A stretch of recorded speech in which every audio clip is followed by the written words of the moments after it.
So I really like the Sony Xperia 1 Mark IV. And I've been actually pretty happy with my purchase, and I'm glad I got it for less than $15.99, which is what it's going to launch at here once it's available in the US. This is not the US model. I'm not getting 5G, but I'm using it in the US. And there's a couple of things that have surprised me about it that kind of made me happy that I picked it up. So if you're looking at a smartphone in the flagship category, especially in the Android world, it's not a cheap thing. So it's hard to say, okay, $11.99, $12.99, $14.99, whatever you end up paying for this phone, it's definitely an investment. And it's an investment that I think can be worth it if it's something that you enjoy and it checks the right boxes for you, which there are a lot of phones that can do that. I just made a video saying that the S22 Ultra is the MVP of the Android world for 2022. I stand by that decision. I think for most people, and I think from a completeness category, yeah, the S22 Ultra is technically better than this. But that doesn't mean that I don't really like this. I don't enjoy using it, if not even possibly more than the S22 Ultra. What are the things that I like about it? Well, I like that it has a 4K screen. 4K, not Quad HD Plus, not 1080p Plus, nothing crazy like that. Full 4K. Now, is it something that you can actually tangibly see and take advantage of? Because it's got a 6.5-inch screen, does that make the 4K resolution special? Because you've got a higher pixel per inch density than you do with a Quad HD Plus resolution. And I think that at times it shows up.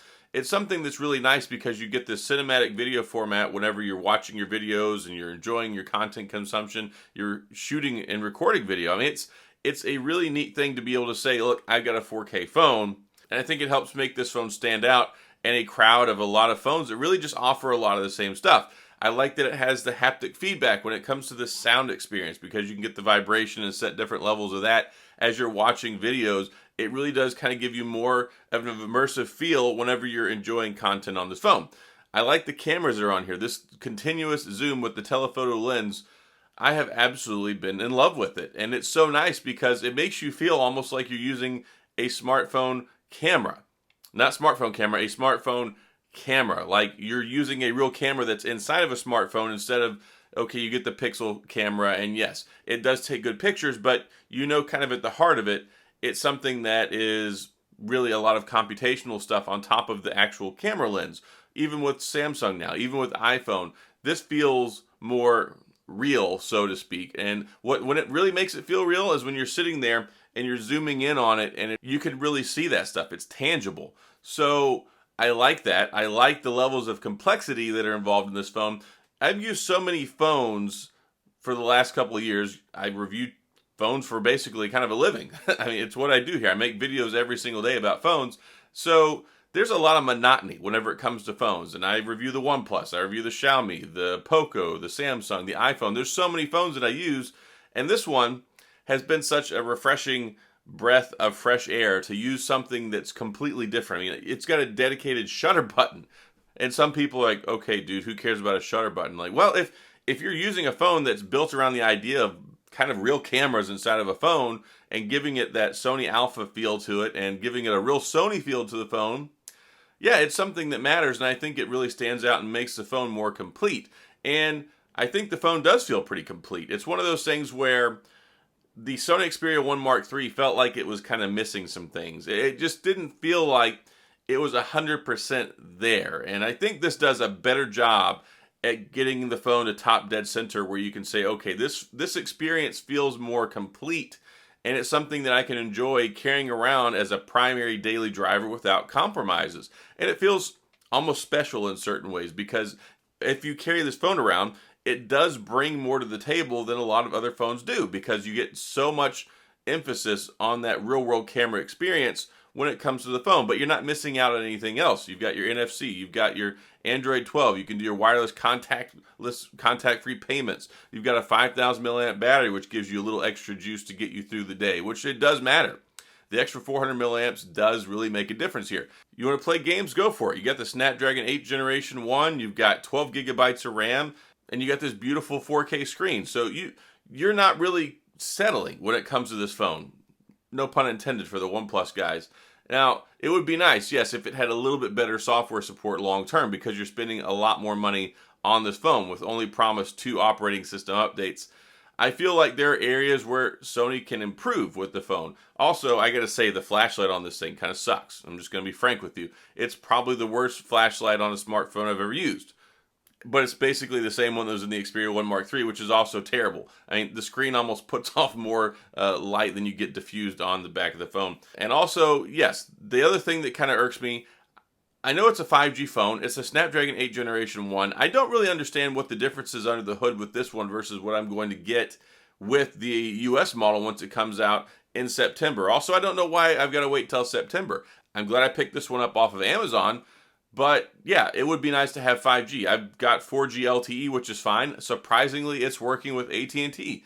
I didn't think that it was going to, but I'm getting LTE with AT&T, also with T-Mobile. T-Mobile does seem to be better than the AT&T that I'm using on here. I do wish that I could actually use the 5G.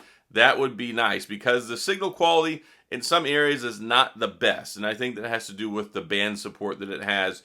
And yes, there are things that could make this experience better if I had the US model. So those are some things I'm going to have to wrestle with down the road as it gets closer to the launch of that in September. I might have to sell this one and pick up the other one, maybe pay a couple $100 difference to do that. But I really enjoy the phone and I don't regret buying it, and I've been enjoying using it. Again, it's something that's slightly off the beaten path, but it doesn't make you pay for it. And whenever I say that, a lot of times in the past, if you get something that's not a Samsung phone, if you get something that's not an iPhone, there are usually compromises, especially if it's not something that's carried by the carriers here in the United States, because they really want you to get a carrier-based model or a phone that's supported by our networks here. And I feel like now that trade-off has a lot less compromises with it. But again, the whole 5G thing really is kind of wonky. But forward-looking, if you're getting the international model that launches this month in just a couple of days, or if you watch this a few days from now, it's already here, yeah, you're not going to have that type of a problem internationally. Or once we get to September, you're not going to have that problem here so much in the US as I'm experiencing right now. So if you're looking to get one, it may not be something that you necessarily want to buy right now. Wait till you get the one that's available that supports all the networks and the bands and is available for connectivity in your country. That's something that's going to help out a lot. But for some people, you may not care. You may be happy with 4G LTE. You may be happy with picking this one up, and it may be something that works well for you. It's working well for me. It's got a couple different options out there as far as accessories. I've been using this Caseology Vault case. Totally love it. The screen protectors are the same as the Xperia 1 Mark III, so there's plenty of stuff out there available on the market you can pick up for cheap accessories for your phone. And I think that they did a good job. And then for those of you who are headphone enthusiasts, you got it right there. For those of you who like the SD card, you got it right here. You just have to pop it out with your finger. You don't even need a SIM ejector tool. So there's a lot to go for here. And I also have criticisms about the phone. There's nothing that came in the box. I mean, you saw my unboxing video. At least if you didn't see it, you've probably seen one that's floating around out there. There's nothing inside the box except for a little piece of paper in the phone. I wish that it came with a charger. I wish it came with a charging cable. I get that we're kind of far removed from the world where you get a case and a screen protector and earbuds like a lot of different people used to give you for a long time. Apple used to give you earbuds. Samsung used to give you earbuds. They used to give you screen protectors already with the phone, at least with Samsung. There was a lot of different things that you actually got in a box. Like the unboxing experience was something that was special, especially in the phone world, because it got you kind of excited. You could watch the video and see, ooh, it comes with that, it comes with that. For a while, it did feel like you kind of got value when you opened up your phone, and then they've just slowly taken that away. I don't really understand that, especially when this is going to be $15.99 in the US. You would think paying that much money, they could throw you a bone and toss a couple of things in there, at least give you like a 35-watt charger, you know, something to go along with it. But that's not the way things are in the world nowadays, and it's frustrating, and I can sit here and shake my fist at the screen and the system, and it's not going to do any good apparently, because it's just getting worse and worse, and probably in the next year or two, all the different manufacturers are going to follow this line, and you're just going to have a phone. I wouldn't be surprised if one day when you have to walk into an Apple store to get one, and they just hand you the phone right there, and you don't even get stuff in the box. But I'm sure they'll probably still give you that sticker, right?